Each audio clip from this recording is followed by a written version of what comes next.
بالله من الشيطان الرجيم. بسم الله الرحمن الرحيم. الحمد لله رب العالمين، والصلاة والسلام على رسول الله وعلى آله وصحبه أجمعين. اللهم صل وسلم على سيدنا محمد وعلى آل سيدنا محمد لرضاء الله تعالى. الفاتحة. أعوذ بالله من الشيطان الرجيم. بسم الله الرحمن الرحيم. الحمد لله رب العالمين الرحمن الرحيم مالك يوم الدين. إياك نعبد وإياك نستعين. اهدنا الصراط المستقيم صراط الذين أنعمت عليهم غير المغضوب عليهم ولا الضالين. أعوذ بالله من الشيطان الرجيم. بسم الله الرحمن الرحيم. الحمد لله رب العالمين، والصلاة والسلام على رسول الله وعلى آله. سبحانك لا علم لنا إلا ما علمتنا إنك أنت العليم الحكيم. اللهم افتح علينا حكمتك وانشر علينا من خزائن رحمتك يا أرحم الراحمين. ربنا زدنا علما وفهما يا كاشف المشكلات.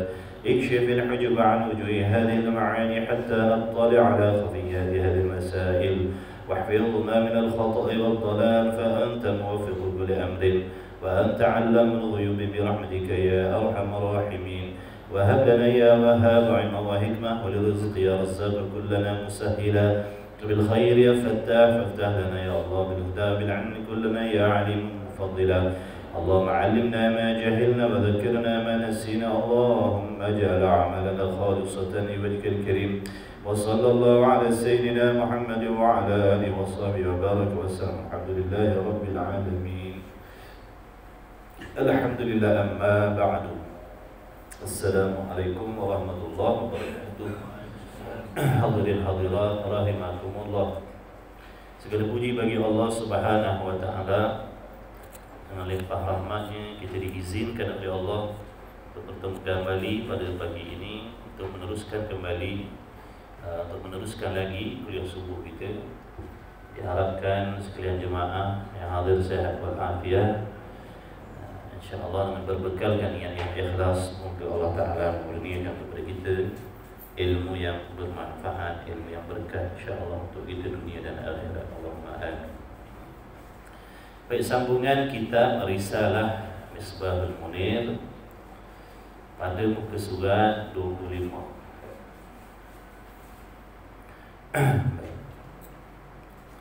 Bismillahirrahmanirrahim. Qala asy-Syaikh al-Musannif rahimahullah ta'ala wa nafa'ana bi'ulumi fid dharain amin. Kata musannif huraian sifat yang ke-11 daripada 20 sifat-sifat yang wajib bagi zat Allah Subhanahu wa taala, yang mesti diketahui, yang mesti diiktikadkan, yang mesti difahami oleh tiap-tiap laki-laki dan perempuan secara tafsil, secara huraian, secara bilangan, secara pencerahan satu persatu sebanyak 20, mengikut qaul yang masyhur. Mengikut qaul yang rajihnya sebanyak 13. Jadi hari ini kita dah sampai kepada sifat yang ke-11 daripada 20. Jadi kitab Risalah Misbahul Munir ini mengikut qaul yang masyhur. Makna qaul yang kebanyakannya, yang ramai orang tahu, masyhur ni makna yang ramai orang tahu sifat 20. Sifat 13 tak ramai orang tahu. Tetapi 13 itulah qaul yang muktamadnya, yang rajih ni. Yang 20 sifat ni yang masyhur. Jadi dua-dua tu pegangan kita ahli sunnah wal jamaah, sama ada 13 ataupun 20. Macam mana boleh jadi 13? 13 tu sebab di sisi pandangan tersebut mengetahui sifat-sifat maknawiyah, kaunuhu ta'ala qadiran muridan aliman sami'an basiran mutakalliman, itu tidak wajib dikira satu persatu. Tak wajib dihuraikan satu persatu, cuma wajib kita beriman bahawa sesungguhnya Allah Ta'ala memiliki sifat-sifat maknawiyah. Dia tak huraikan 7. Jadi itu yang jadi 13. Dalam kitab ni dihuraikan 7 tu. Kaunuhu ta'ala apa, qadiran apa, kaunuhu ta'ala muridan apa, kaunuhu ta'ala aliman apa. Ada kira satu-satu, hurai satu-satu. Itu yang jadi 20. Itu yang jadi 20 tu. Yang 13 tu dia tak kira satu-satu. Dia kira langsam aja. Makna wajib kita percaya Allah Ta'ala memiliki sifat maknawiyah. Tak wajib dihuraikan satu persatu. Baik. Sejauh mana kefahaman kita ataupun pegangan kita ataupun kepercayaan kita terhadap Allah Subhanahu wa Ta'ala yang Maha mendengar. Semua muslimin mukminin maklum, semua boleh dikatakan beriman, percaya yang Allah Subhanahu wa Ta'ala itu mendengar. Betul? Tapi adakah kefahaman tentang mendengar Allah Ta'ala tadi betul ataupun tidak? Semua orang tahu Allah Ta'ala mendengar, Allah Maha mendengar. Kita selalu cakap Allah Maha mendengar. Tapi adakah kefahaman kita tentang Allah mendengar itu betul ataupun tidak?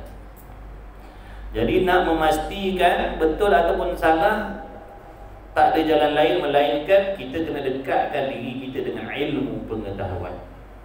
Baru kita boleh pastikan apa yang kita faham selama ni betul ataupun salah.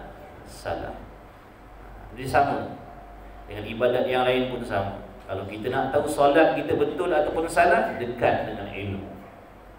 Kita belajar ilmu solat, baru tahu solat kita betul ataupun salah. Dalam bab akidah pun begitu. Nak tahu akidah pegangan kita, kepercayaan kita betul ataupun salah, dekatkan dengan ilmu akidah. Baru kita akan dapat pastikan akidah kita selama ni betul ataupun salah. Baik. Kata musannif rahimahullahu ta'ala, wajib pada syarak pula. Jangan lupa syarak itu adalah salah satu daripada cabang-cabang hukum. Kita dah diterangkan oleh musannif dulu apakah yang dikehendaki dengan syarak, hukum syarak, hukum akal, hukum adat, hukum aradi. Betul? Jadi jangan lupa erti syarak tu. Jadi hukum syarak terbahagi kepada 5. Wajib, sunat, makruh, haram, harus. Jadi di sini musannif kata wajib pada syarak. Jadi wajib pada syarak ni satu daripada 5 cabang hukum syarak. Tu syarak ada 5 cabang, satu daripadanya wajib. Apa erti wajib syarak? Wajib syarak ialah perkara yang dituntut oleh Allah Subhanahu wa Ta'ala ke atas tiap-tiap mukallaf sebagai tuntutan yang putus, sebagai tuntutan yang mu'tamad, yang tak boleh nak kita tawar-menawar, tak boleh. Semua orang kena buat bila perkara itu dihukumkan wajib.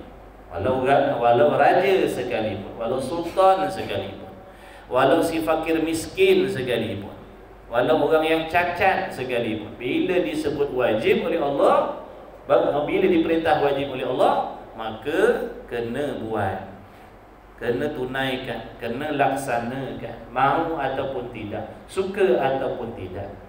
Yang mana wajib ini bukan suatu pilihan untuk kita laksanakan ataupun tidak. Kalau ilmu wajib bukan pilihan untuk kita nak ambil tahu ataupun tak nak ambil tahu.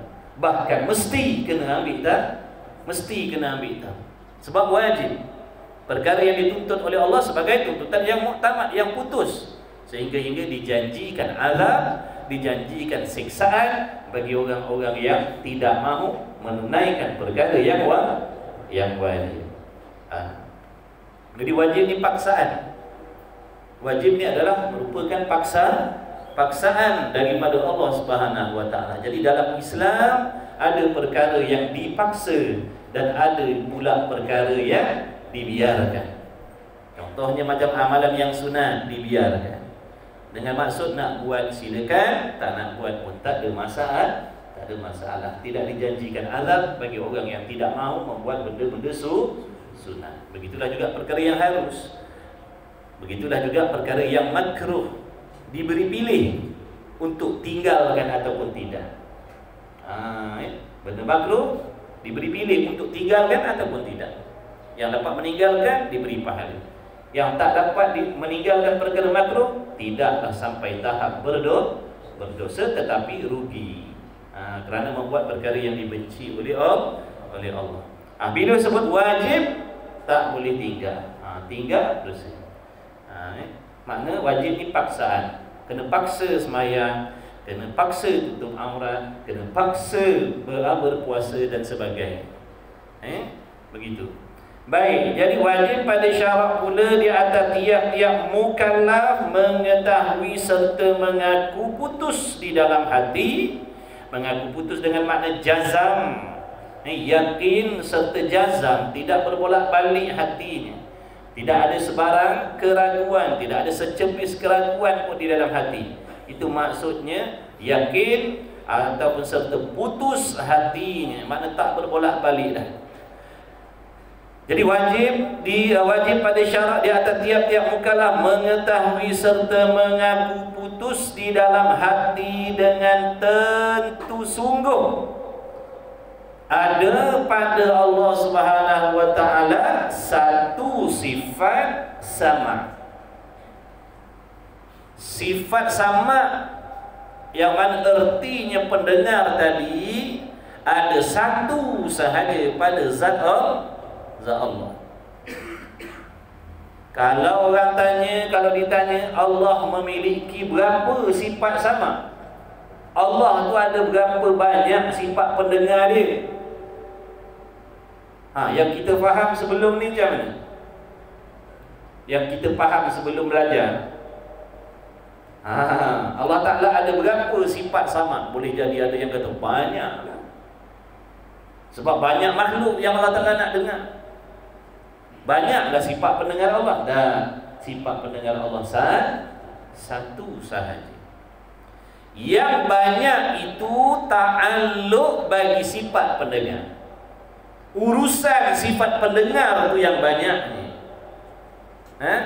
Urusan sifat pendengar itu yang banyak. Ta'alluq sifat pendengar itu yang banyak. Adapun diri sifat pendengar ada satu. Jadi hal ni, perkara ni dulu dah dibincangkan, dah dihuraikan di dalam bab wahdaniyah dulu.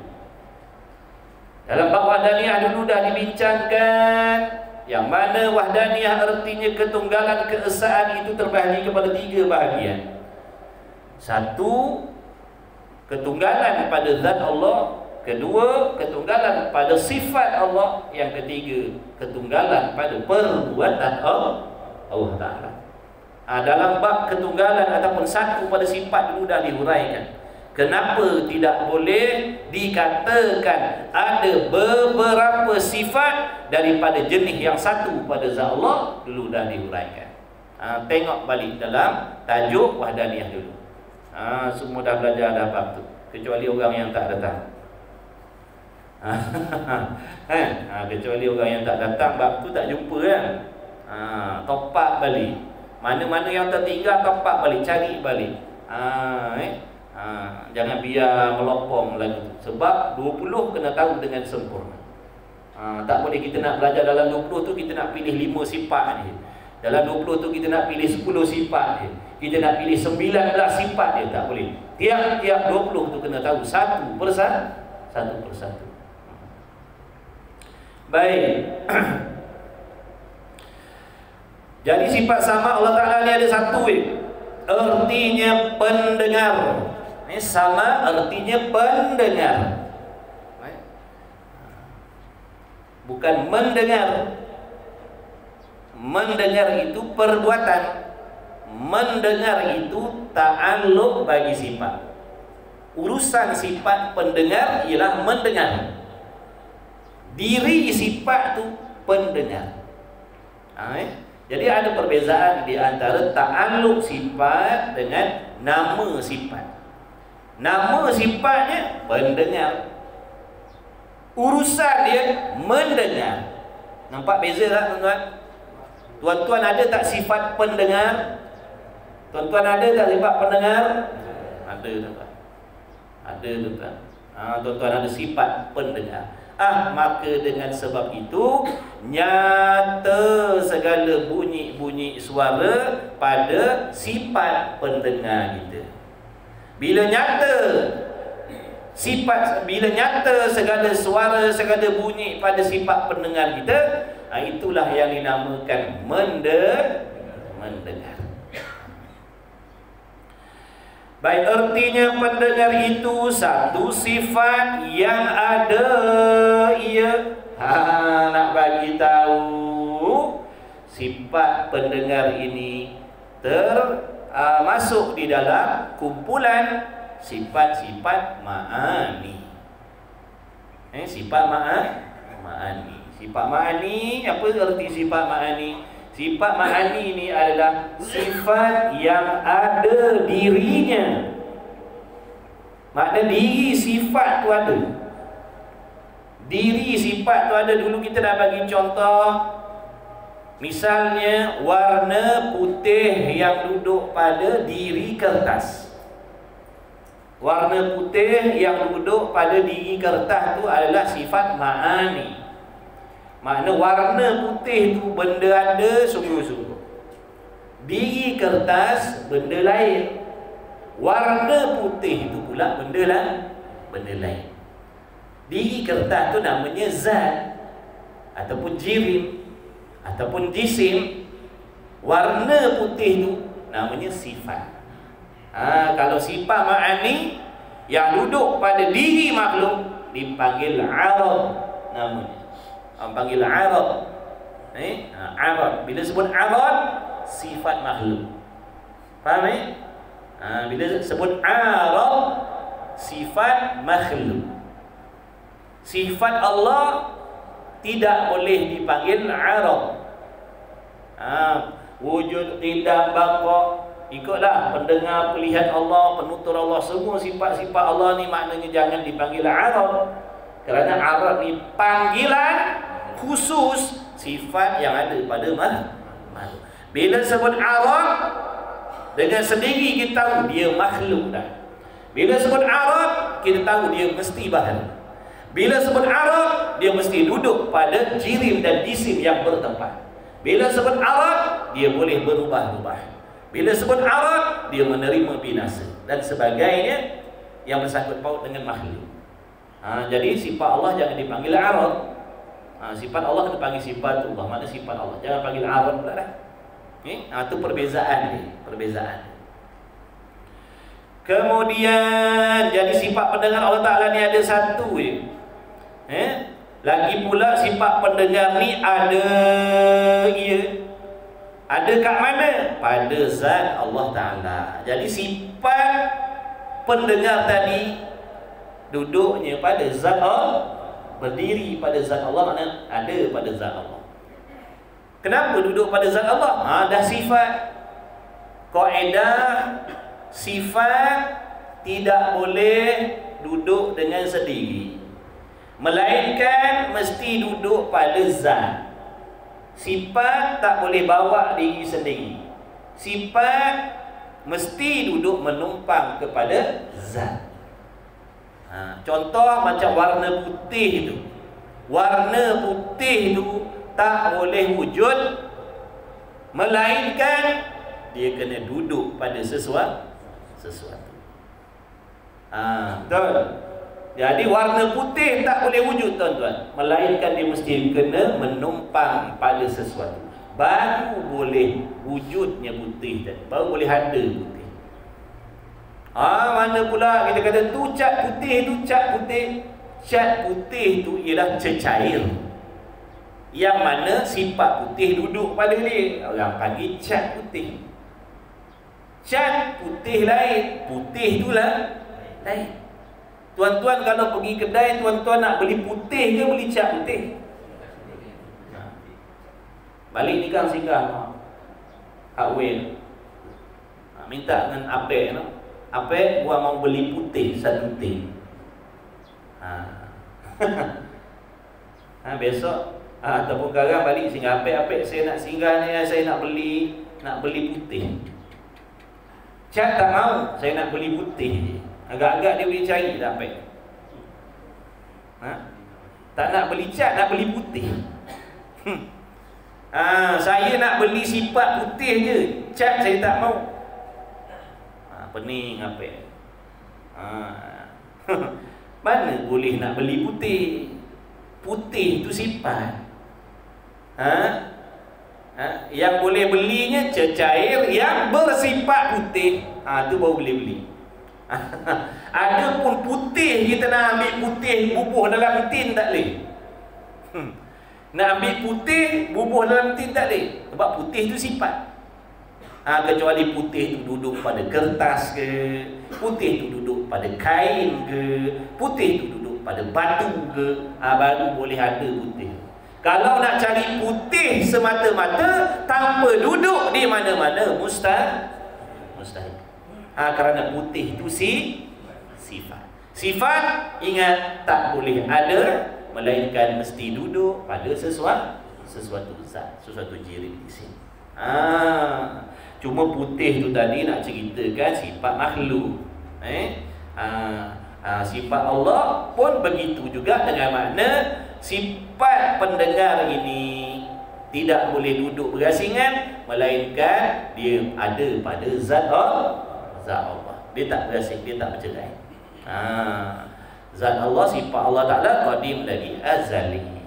Menumpang di zat Allah itu bukan makna bertempat. Zat Allah tidak bertempat. Ingat, zat Allah bukan jirim, zat Allah bukan jisim, zat Allah tidak bertempat. Maka sifat pendengar yang ada pada zat Allah juga tidak bertempat.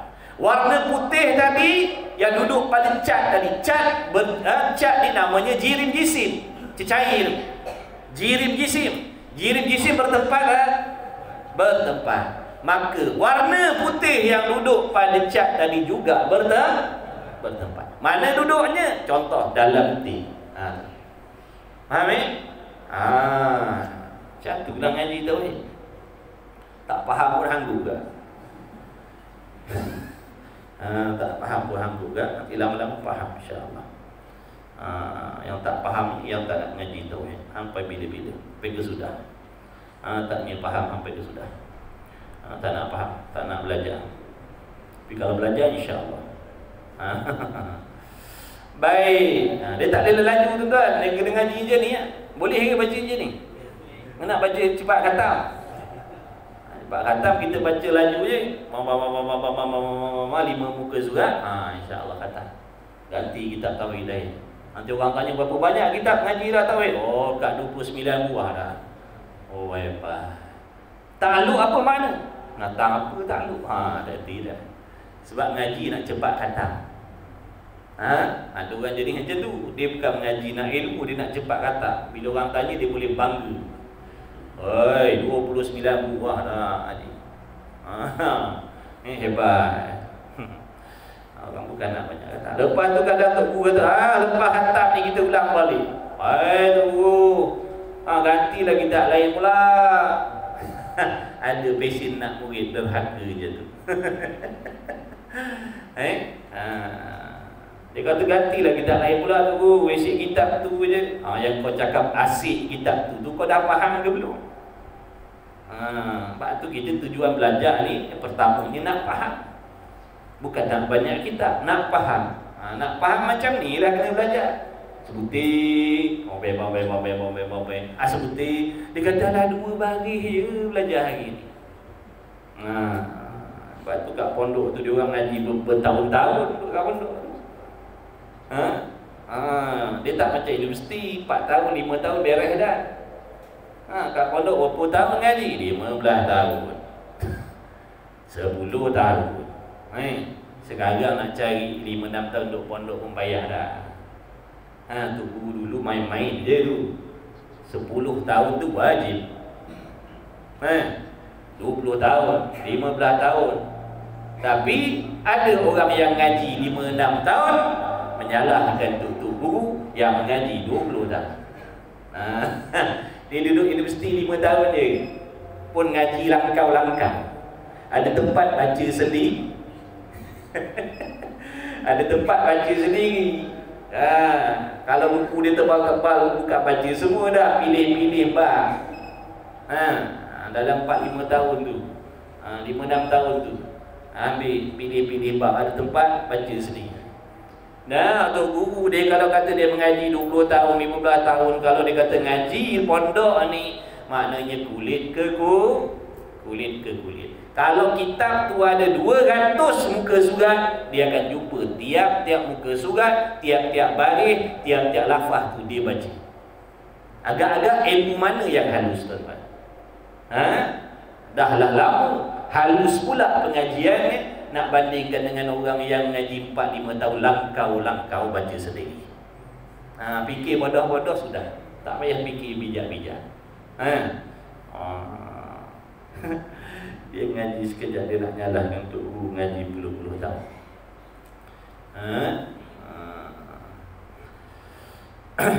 Baik.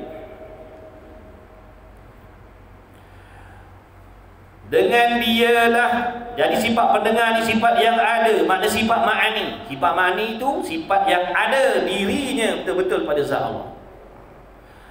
Dengan dialah Allah Ta'ala mendengarkan.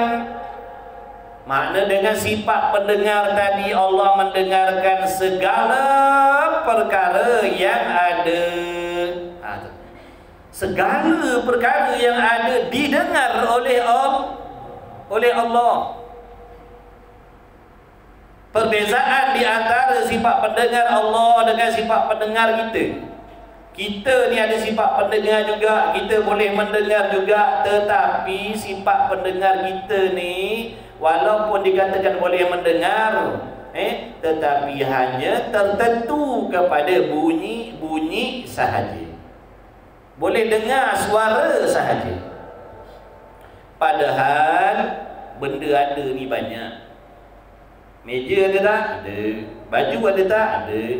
Diri masjid ada tak? Ada. Kitab ada tak? Ada. Adakah kita boleh dengar benda-benda ni tadi? Jawabnya tak boleh kita. Sebab tu jangan cari benda dengan telinga. Nak cari barang hilang, jangan cari dengan telinga. Takkan jumpa. Sebab sifat pendengar kita ni tak boleh mengesan benda-benda yang tidak bersuara. Itu sifat pendengar kita. Lemahnya, tidak sempurnanya sifat pendengar kita, kerana hanya boleh mengesan bunyi sahaja. Lepas pula walaupun boleh mengesan bunyi, kita tak boleh nak dengar satu persatu. Contohlah kalau dalam ni ada 50 orang, 60 orang serentak bercakap. Waktu tu belum sampai.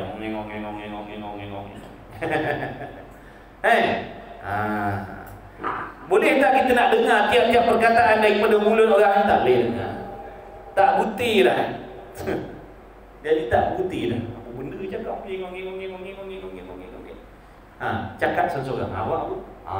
Awak bau gitu. Itu lemah itu. Kita nak dengar nanti dulu, yang sebelah sini nanti dulu. Saya nak dengar pendapat sini dulu. Dengar sini dulu.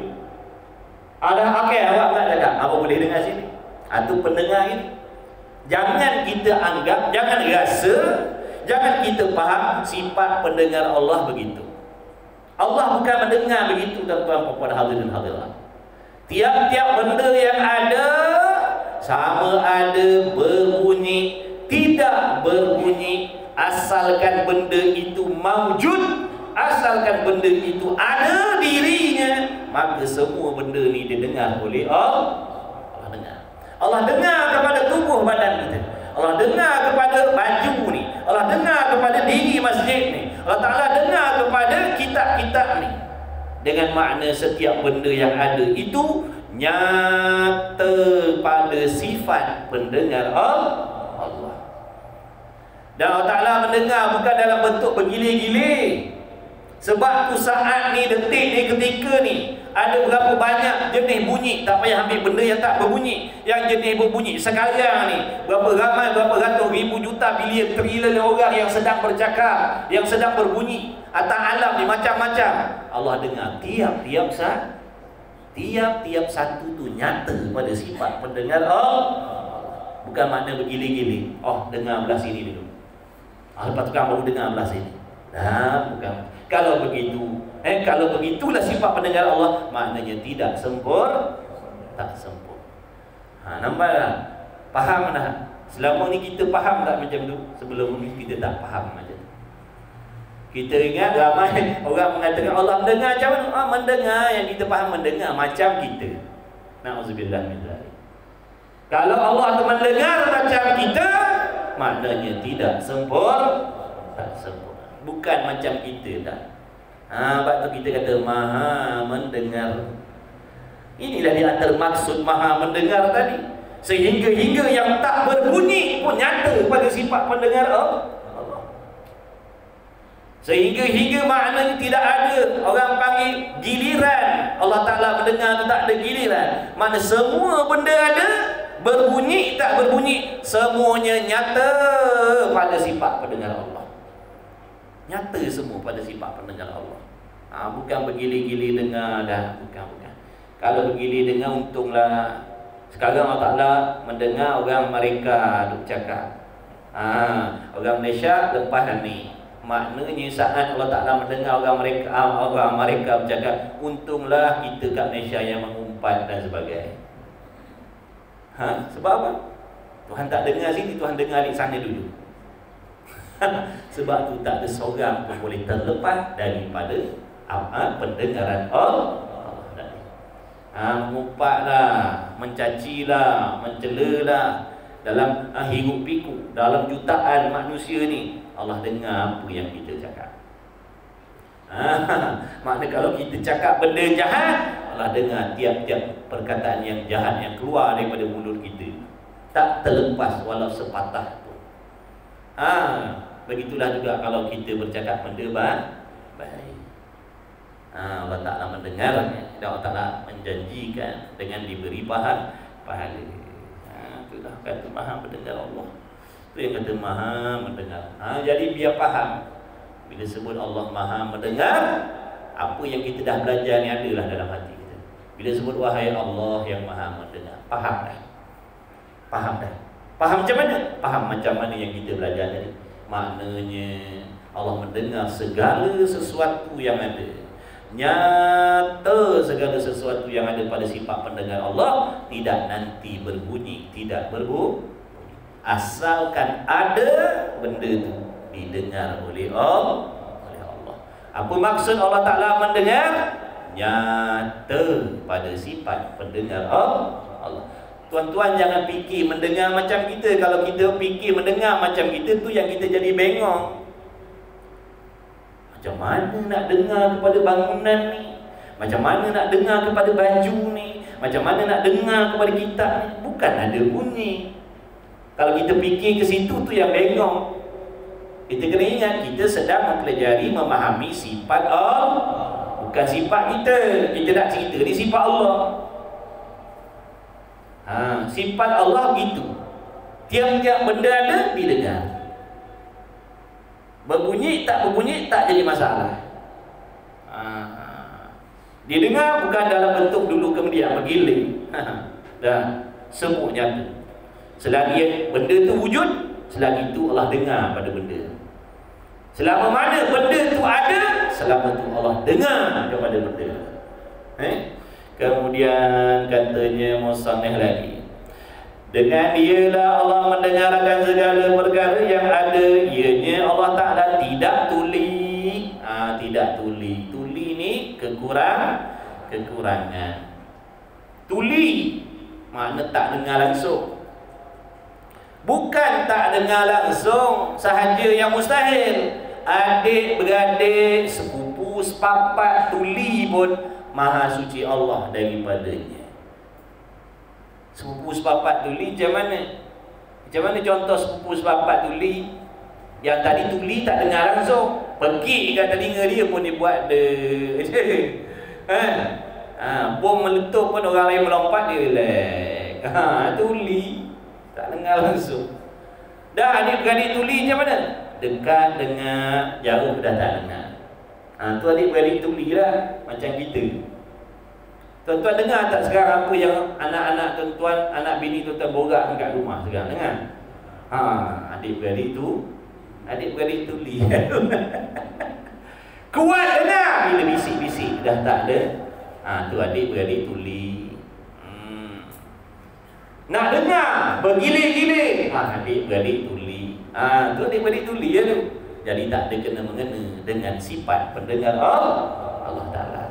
Tak kira jauh, tak kira dekat, tak kira kuat, tak kira perlahan, semua didengar daripada Allah Ta'ala. Semua didengar oleh sifat pendengar Allah. Jadi baru bertambah faham kita dengan firman Allah Ta'ala, wa huwas sami'ul basir. Allah Ta'ala itu maha mendengar, maha melihat. Makna bertambah faham dengan firman Allah. Inilah di antara faedah suruh belajar tauhid ni. Maknanya kita makin faham. Sebelum ni kita tahu erti je. Wa huwas sami'ul basir. Dia mendengar, dia melihat, tahu sakat tu je. Faham pun tadi je. Tapi bila belajar tauhid, oh ini maksud Allah Maha mendengar. Jadi bertambah faham dah kalimah Allah. Bertambah faham dah firman Allah. Kan lagi baik. Walaupun namanya belajar tauhid, tapi ada bersangkut paut dengan Quran, ada bersangkut paut dengan tafsir. Jadi tidak tuli Allah Ta'ala itu wajib. Tidak tuli Allah Ta'ala itu wajib. Tuli Allah mustahil. Tuli Allah mustahil, makna mesti tidak sekali-kali. Akal tak boleh terima sekali-kali tuli Allah Ta'ala ataupun yang seumpama tuli. Macam tadi, jauh dengar, dekat tak dengar, dengar nak bergilir-gilir, dengar suara saja, yang tak suara tak boleh nak dengar dah. Itu adik-beradik tuli. Maha suci Allah Ta'ala.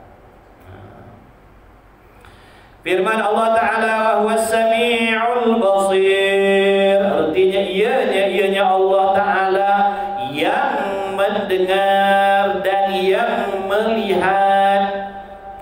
Sebab apa terjemah dengan yang mendengar?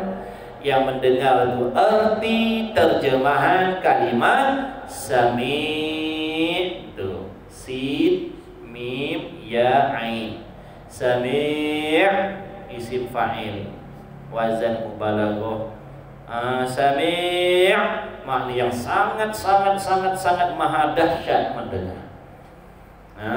Sangat maha dahsyat mendengar. Kata maha mendengar, tak boleh nak hurai maksud ni. Punya hebatnya pendengaran Allah Ta'ala ni. Maha mendengar. Maha mendengar. Tak ada duduk pada orang lain pendengaran yang macam tu, kecuali hanya ada pada Allah. Jadi sami' maknanya yang mendengar. Pendengar sam'un. Sam'un pendengar. Sami' yang mendengar. Ada beza tak tuan-tuan? Ada beza kan? Yang mendengar dengan pendengar. Bila sebut yang mendengar, siapa yang mendengar ni tuan-tuan? Allah. Wahwa bermula dia Allah. Sami' yang mendengar. Maksudnya yang mendengar ni adalah zat Allah yang bersifat dengan pendengar. Sami' makna zat Allah yang bersifat dengan pendengar. Basir, zat Allah yang bersifat dengan melihat. Lepas tu panggil yang melihat. Kita kata yang putih. Yang putih itu diri kain. Putih sifat yang duduk pada kain. Sebab tu kita kata, cuba awak tolong ambilkan benda yang putih tu.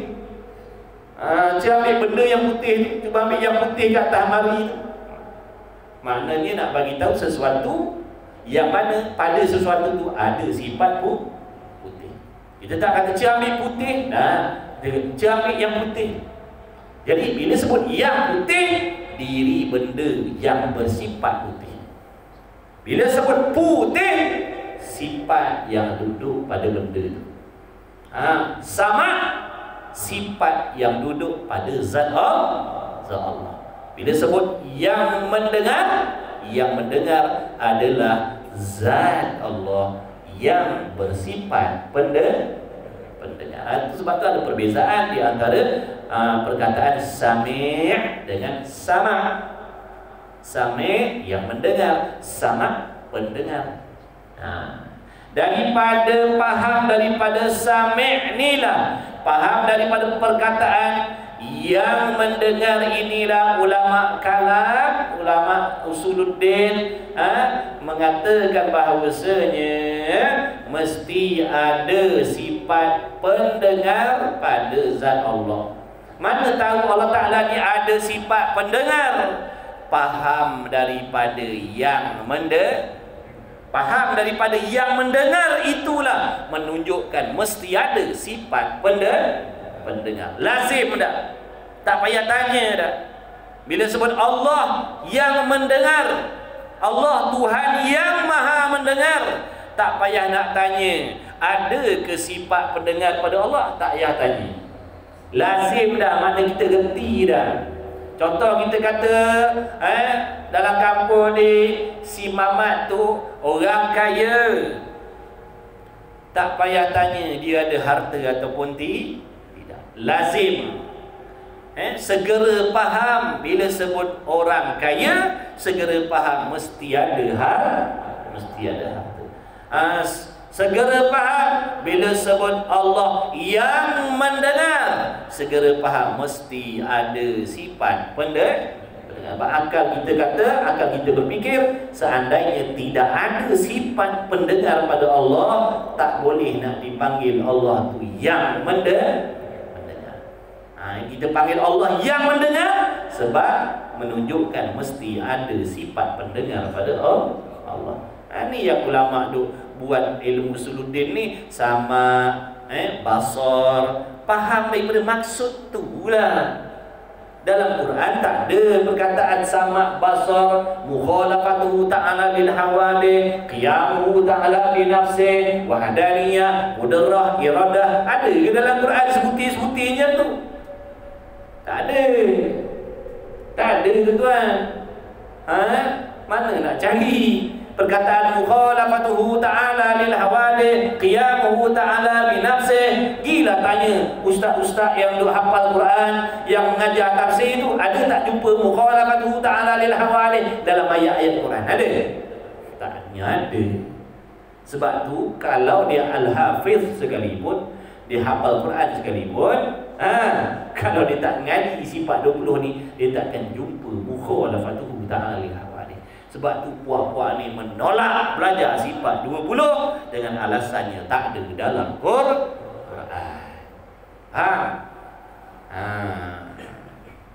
Hafal Quran tapi menolak sifat 20. Alasannya ilmu ni pandai-pandai sahaja, direka-reka oleh ulama saja, dalam Quran tak ada, dalam sunnah tak ada sifat 20. Nabi tak mengajar sifat 20. Sifat 20 ni ilmu tauhid. Kaedah saja berbeza, cara nak menyampaikan saja berbeza. Tapi yang nak disampaikan itu maksud yang satu, nak menceritakan tentang akidah, tentang sifat-sifat yang bersangkut paut dengan Allah, supaya terang, nyata, jelas bagi kita orang yang otak bengak ni. Sebab tu kena belajar cara macam ni, hurai sebutir-sebutir wujud tu apa, erti Melayunya, apa yang dimaksudkan wujud Allah, sehingga kita boleh faham maksudnya wujud Allah ni. Bila dah belajar baru faham, tak serupa dengan wujud benda lain. Ada Allah tak serupa dengan ada benda lain. Kuasa Allah tak serupa dengan kuasa benda lain. Contohnya macam sebentar tadi kita huraikan, pendengar Allah Ta'ala. Bila belajar cara bodoh-bodoh macam ni, baru terang nyata jelas pada kita. Nampak tak? Jadi ulama mensesuaikan, inilah kaedah, inilah cara yang sesuai untuk kita nak belajar memahami perkara yang bersangkut paut dengan akidah. Dah Nabi mengajar tak tauhid? Nabi lah tu guru besarnya. Nabi lah tu guru besarnya yang mengajar tauhid. Makna mengajar manusia mengesakan Allah. Jangan kata Nabi tak mengajar tauhid. Cuma kaedahnya berbeza. Sahabat Nabi Abu Bakar, Umar, Osman, Ali tak ada duk belajar sifat 20 wujud kedah ni. Oh, dia nak cari sebuti macam baru nak terima. Tak ada dalam Quran, tak ada dalam hadis, tolak, kata bid'ah, tak boleh belajar. Ni tongong tak tongong, bengong tak bengong, hafal Quran tapi bengong. Bukan marah tu dah, geram. Aduh, puak-puak ni duk tipu orang. Orang terpegun dengan kata al-hafiznya, hafal Qurannya, hafal Quran. Orang akan pakai dah cakap dia. Cari tok guru yang hafal Quran, lagi pula berpegang dengan ahli sunnah wal jamaah. Nak cari tok guru hadis, pastikan tok guru hadis ahli sunnah wal jamaah. Tok guru hadis yang mengaji sifat 20. Tok guru yang mengaji, tok guru yang akidahnya maknanya ahli sunnah wal jamaah. Cari tok guru yang berpegang kepada Quran, hadis, ijma' ulama dan juga qiyas. Jangan cari pesen tok guru pegang dua ni aja. Quran, hadis, hadis, Quran. Quran, hadis, hadis, Quran. Ijma' ulama tak nak pakai, qiyas tak nak pakai. Ini yang jadi belaga dengan orang ni. Dia kata, mana ada dalil? Dalam Quran tak ada dalil belajar sifat 20. Dalilnya ada dalam ijma' ulama. Dalilnya pada ijma' ulama. Kau nak terima mana? Kau nak jumpa mana? Kau tolak ijma'. Kau tak pakai ijma'. Kau tolak mazhab. Mana kau nak jumpa wajib belajar sifat 20 ni? Kau pegang Quran hadis saja. Selain daripada tu kau tolak. Nampak tu tuan-tuan, jangan main-main. Yang jadi bercanggah tu sebab tu. Dia pegang dua ni aja, Quran hadis, hadis Quran. Ijma' tak nak pakai. Qiyas tak nak pakai. Ini yang banyak berlaku dengan kita ni. Banyak berlaku. Kita kata sunat, dia kata bid'ah. Kita kata wajib belajar, dia kata bid'ah. Tu kena sampuk dia tok guru ni berat. Nak pulih payah dah tuan. Nak pulih payah. Sifat 20 tak payah belajar, tasawuf tak payah belajar. Sebab tu dia benci dengan orang. Dia benci sangat dengan orang ngaji sifat 20 kan. Ngaji apa? Ngaji tasawuf ni. Kalau boleh halau. Kalau boleh halau apa tak sebulu dengan dia. Kemudian katanya musannif, bahaya tuan-tuan, benda ni bahaya, mempengaruhi masyarakat. Ni yang buat masyarakat jadi bergaduh ni, puak-puak ni ya. Dulu tak ada tok guru tu. Almarhum waliullah Tuan Guru Haji Abdul Wahid. Dia tak kata pun bid'ah belajar sifat 20. Dia pun tak ada kata bid'ah talqin, bid'ah tahlil. Akhir doa akhir tahun, awal tahun dia kata tak ada pun ditolak, tak ada dibangkang, tak ada dia mengatakan orang tak payah buat. Tok guru tu waliullah ngaji puluh tak. Dia kendian pula datang ngaji 2-3 hari, mengata ni tak payah, ni tak payah, ni tak perlu, ni bid'ah. Ni yang merosak ni. Puak-puak ni ya. Tak kira dah yang ustaz tu ustazah sama 2 kali 5 adik-beradik tu. Tok guru tak ada mengata. Tok guru dulu menggalakkan orang beribadat, dia datang kemudian menggalakkan orang meninggalkan ibadat. Jadi hati-hati tu tuan. Nak mengaji pun kena pandai pilih guru. Jangan main tadah aja. Orang kita tengok orang pergi tadah, kita pun pergi tadah juga. Lama-lama kita yang tak tersampuk pun tersampuk je. Dulu ngaji tauhid, tersampuk dengan tok guru macam tu, tinggal dah ngaji tauhid. Tak perlu belajar tauhid ni, tok guru tu cakap tak belajar pun tak apa. Tu nampak dah. Kena dah sampuk dah. Dah kena sampuk dah. Kau ada panggil tok guru jenis macam tu ngajar kat masjid ni ada? Jangan panggil ya. Jangan panggil. Jadi bengok orang nanti. Hari subuh minggu kedua keempat, Allah Ta'ala maha suci dari bertempat. Hari Isnin Tuhan duduk atas langit pula dah. Dah panggil macam jadi dah panggil jadi untuk guru jadi macam tu. Panggil belakang. Ada jadi AJK masjid yang bengong yang tongong jadi macam tu. Dia panggil belakang, asalkan panggil. Dia dengar orang ni popular, ramai orang, mari datang tempat saya. Padahal pahamannya berbeza. Hari Isnin ahli sunnah ngajar. Hari Selasa Wahabiyah datang ngajar. Hari Rabu Syiah datang ngajar. Hari Khamis jemputan liberal pula. Biasa jadi tak apa, rasakan hidup masjid. Itu nak memampuskan, bukan nak menghidupkan masjid. Jadi sebab itulah AJK masjid pun kena mengaji. Jangan gilakan jawatan tapi tak nak mengaji. Tu yang main jemput je orang. Naknya supaya masjid kita ramai orang. Dia nakkan ramai orang. Gereja pun ramai orang. Gereja pun ramai orang. Itu bukan nak ramai orang.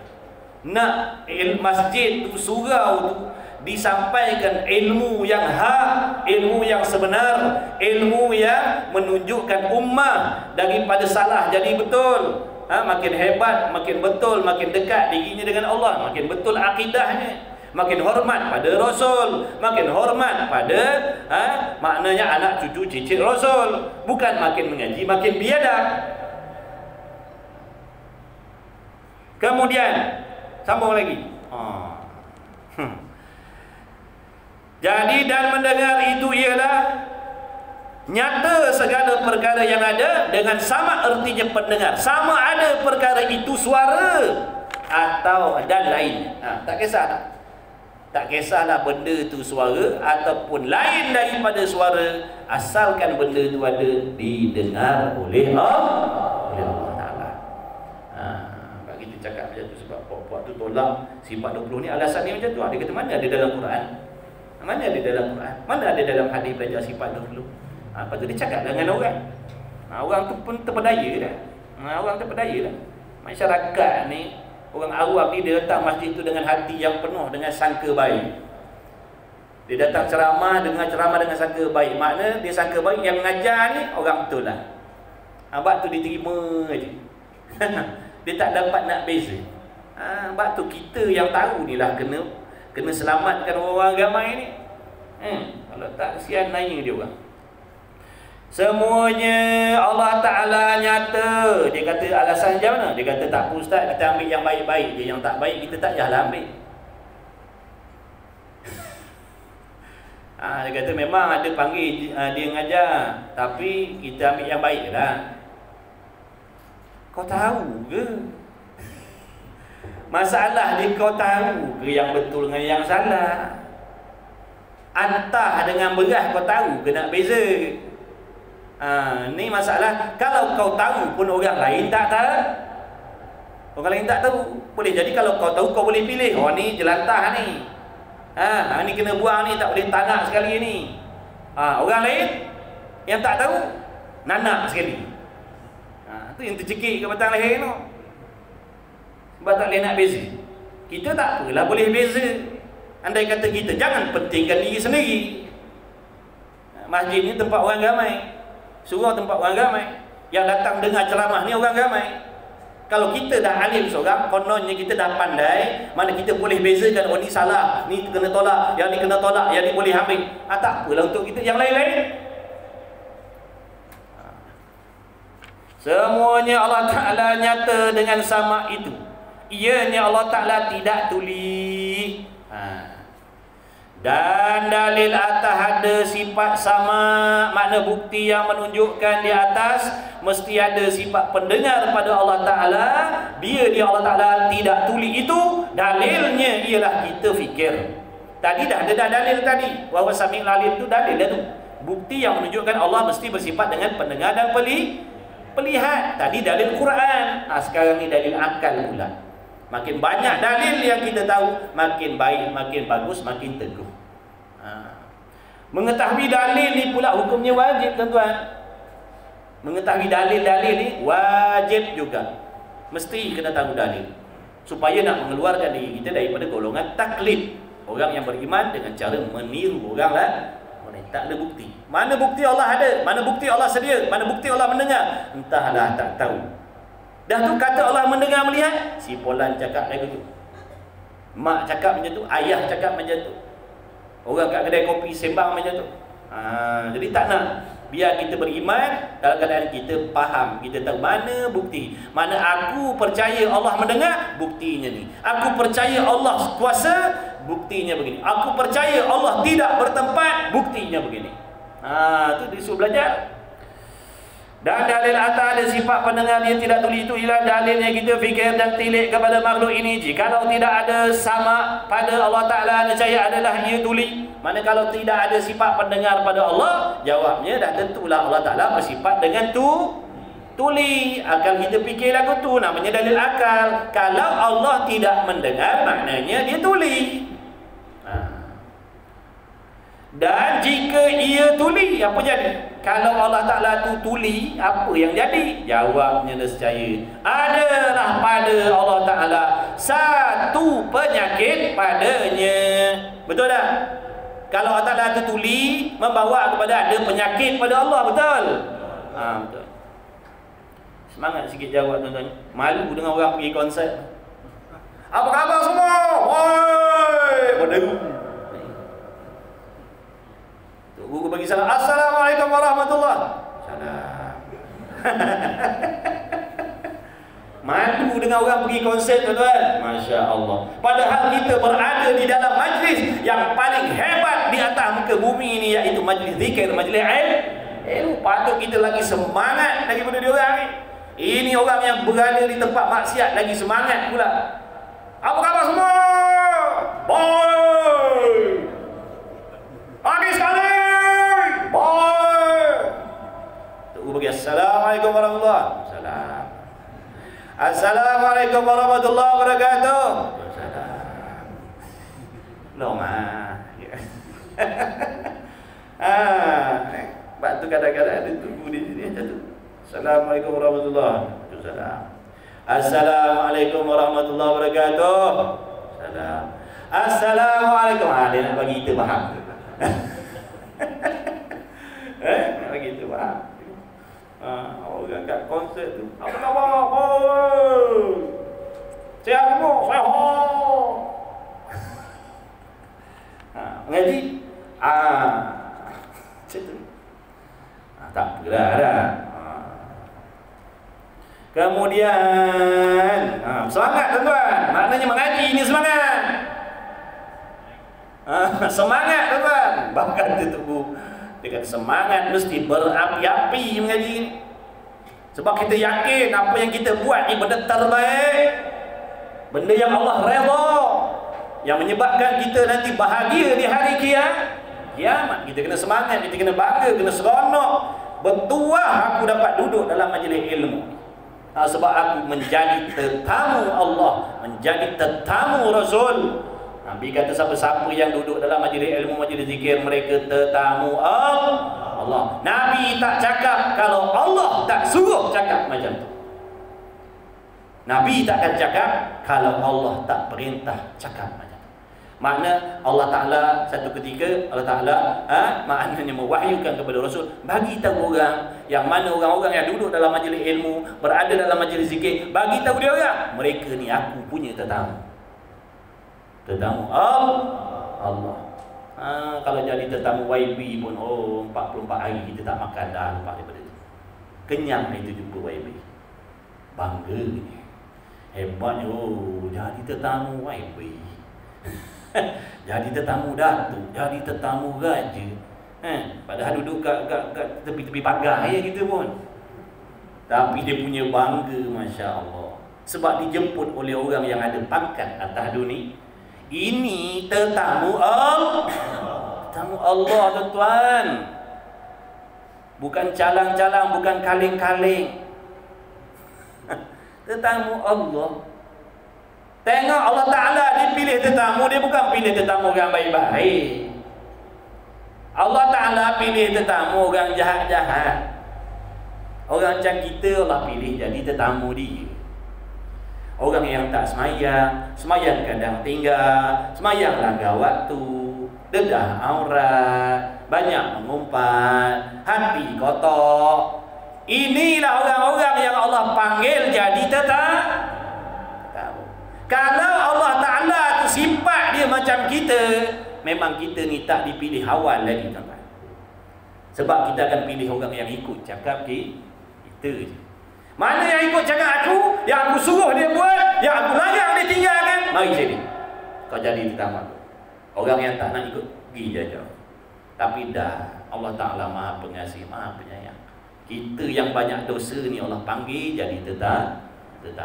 Ni kasih sayang Allah atas diri kita, tuan-tuan puan.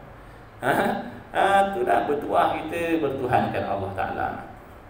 Bab tu kena kenal Tuhan, baru sayang Tuhan.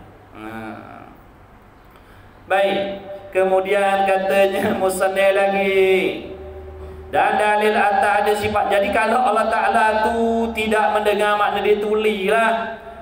Bila tuli nescaya adalah pada Allah Ta'ala itu satu penyakit padanya yang jadi kekurangan ia Allah dengan penyakit. Maksudnya dengan ada penyakit pekat pada Tuhan tadi, menjadikan Tuhan bersifat kekurangan. Ni dalil ni, tuan-tuan. Dia bukan suruh etikot Tuhan tu ada sifat pekat, Tuhan kekurangan. Bukan, ni dalil.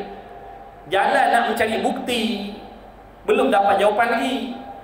Ni dalam kajian lagi. Kalau Allah Ta'ala tidak mendengar, makna dia tuli. Apa jadi kalau dituli? Kalau dituli menunjukkan dia ada penyakit kekurangan.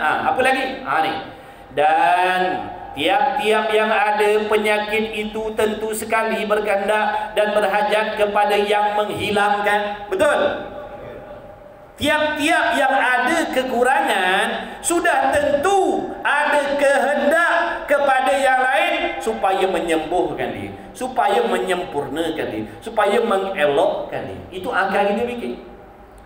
Siapa-siapa yang ada penyakit mesti ada hajat kepada yang lain supaya menghilangkan penyakit. Ni kita cerita pasal Tuhan ni.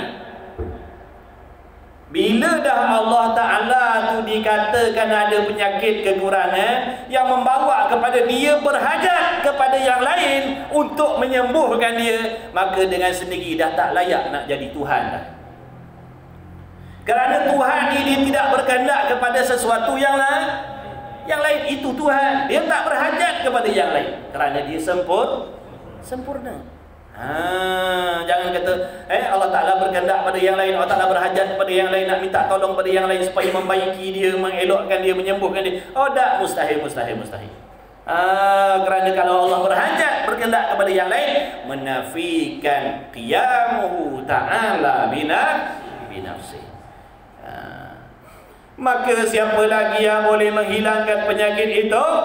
Tentulah tidak ada. Tentu tak ada yang boleh menghilangkan penyakit itu kecuali Allah Ta'ala lah. Dan jika Allah Ta'ala menghilangkan penyakit itu dengan sendiri, kalaulah Allah Ta'ala sendiri yang menyembuhkan zatnya daripada tuli, Allah Ta'ala ubatkan zat dia, Allah Ta'ala pulihkan zatnya daripada pekat jadi mendengar, maka jadilah penyakit itu lebih kuat dan lebih kuasa daripada tu, membawa kepada penyakit itu lebih berkuasa daripada Allah, sehingga dia boleh melemahkan Allah, boleh menjadikan Allah itu bersifat kekurangan, walaupun dalam sesaat, walaupun dalam sedetik. Adakah sesuatu yang lain yang lebih berkuasa daripada Allah? Jawabnya tidak ada. Dan yaitu sesuatu yang lain lebih kuat, lebih kuasa daripada Tuhan. Contohnya tadi, tuli itu lebih kuasa daripada Allah, hukumnya mustahil. Kerana membawa kepada makhluk lebih kuasa daripada Allah Ta'ala, dan Allah Ta'ala pula jadi lemah, maka jika adalah Allah Ta'ala itu bersifat lemah, nescaya tidak dapat sesuatu daripada makhluk ini. Dan kalau Allah Ta'ala bersifat lemah ni lawan bagi kudrat. Bila dah Allah Ta'ala lemah, tidak ada kudrat, nescaya dia tidak menjadikan tak menjadikan alam. Nak kata Allah Ta'ala tak menjadikan alam, batil. Dan iaitu Allah Ta'ala tidak menjadikan alam, batil, salah. Kerana apa? Kerana makhluk ini sudah ada dengan musyahadah. Mana mata kita sendiri dah menyaksikan adanya alam. Kita ni juga alam, manusia ni alam, kita ni sebahagian daripada alam. Jadi nak kata Allah Ta'ala tu lemah, Allah Ta'ala tak jadikan alam, dah ni siapa? Ni siapa? Tuan-tuan siapa? Yang kita tengok ni apa? Inilah alam. Inilah dalil yang kita tengok ni. Diri kita sendiri adalah dalil. Yang kita tengok ni adalah bukti, dalil yang menunjukkan mesti ada pencipta yang bersifat dengan maha kuasa. Maha kuasa tidak lemah. Habis. Maka kejaplah di hati kita. Apa maksud kejap? Teguh, kuat, mantap di hati kita. Tak goyang dah, tak bergoncang dah. Selepas daripada kita fikirkan dalil-dalil, tengok dalil-dalil tadi, selepas daripada kita ada bukti-bukti, dalil-dalil tentang Allah Ta'ala Maha mendengar, jadi kejamlah di hati kita, teguhlah di hati kita, putuslah di hati kita, jazamlah di hati kita bahawa Allah Ta'ala bersifat dengan pendengar, ianya tidak tuli. Itulah mana? Itulah pegangan dalam hati. Allah Ta'ala ada sifat pendengar. Dia tak tuli, mendengar segala sesuatu. Tak kira bunyi, tak berbunyi, semua nyata pada sifat pendengar Allah. Dalilnya begini. Itulah pengakuan yang sebenar, yang muafakat ia dengan pengakuan Allah Ta'ala seperti firman Allah Ta'ala, innallaha sami'un basir. Jadi apa yang ada dalam hati kita, bahawasanya Allah Ta'ala itu Tuhan, zat yang memiliki sifat pendengar. Dia maha mendengar, tidak tuli. Sedia kala lagi dia mendengar, selama-lama lagi dia mendengar. Itulah dia pengakuan yang sebenar, yang sama, yang muafakat, yang selari dengan apa yang Allah sampaikan di dalam Al-Quran. Innallaha sami'un basir, artinya bahawa sesungguhnya Allah Ta'ala yang mendengar lagi maha melihat. Cukuplah setakat situ. Mudah-mudahan diberi manfaat oleh Allah Subhanahu wa Ta'ala. Panjang lebar minta ampun maaflah tuan-tuan, kalau tak faham pun minta ampun maaf. Bukan saya yang memberi faham, tidak, yang memberi faham Allah Subhanahu wa Ta'ala. Kita hanya berusaha menerangkan, menyatakan, berfikir macam tuan-tuan berusaha datang, berusaha mendengar. Mudah-mudahan Allah Ta'ala tilik usaha kita yang sangat-sangat tidak sempurna ini dengan limpah kurniaan Allah Subhanahu wa Ta'ala, belas kasih Allah atas diri kita. Mudah-mudahan Allah Ta'ala memberikan kefahaman, setidak-tidaknya Allah Ta'ala memberikan keberkatan kepada kita menghadiri majlis ilmu pada pagi ini. InsyaAllah mudah-mudahan kita dipanjangkan umur oleh Allah Ta'ala, semuanya dipermudahkan urusan semuanya oleh Allah Subhanahu wa Ta'ala, disihatkan tubuh badan kita untuk terus berusaha memperbaiki amal ibadah kita zahir dan batin. InsyaAllah ada umur, kita akan bertemu lagi insyaAllah di minggu yang kedua bulan hadapan insyaAllah. Assalamualaikum warahmatullahi wabarakatuh. Ada sarapan lepas ni? Tak ada? Ada dah kat rumah masing-masing lah. Alhamdulillah. Bismillahirrahmanirrahim. Alhamdulillahirabbil alamin wassalatu wassalamu ala Rasulillah wa ala alihi. Allahumma rabbana fa'na bima 'allamtana, rabbana 'allimna alladhi yanfa'una, rabbana faqih ahlana wa kharabat lana fi dinina ma ahli kutri wa sabata. Allahumma khlisna mimma ana fihi ikhlasan jamila wa la hawla wa la quwwata illa billahil aliyyil azim. Wa sallallahu ala sayyidina Muhammad walhamdulillahirabbil alamin. Taqabbalallahu minni wa minkum minna.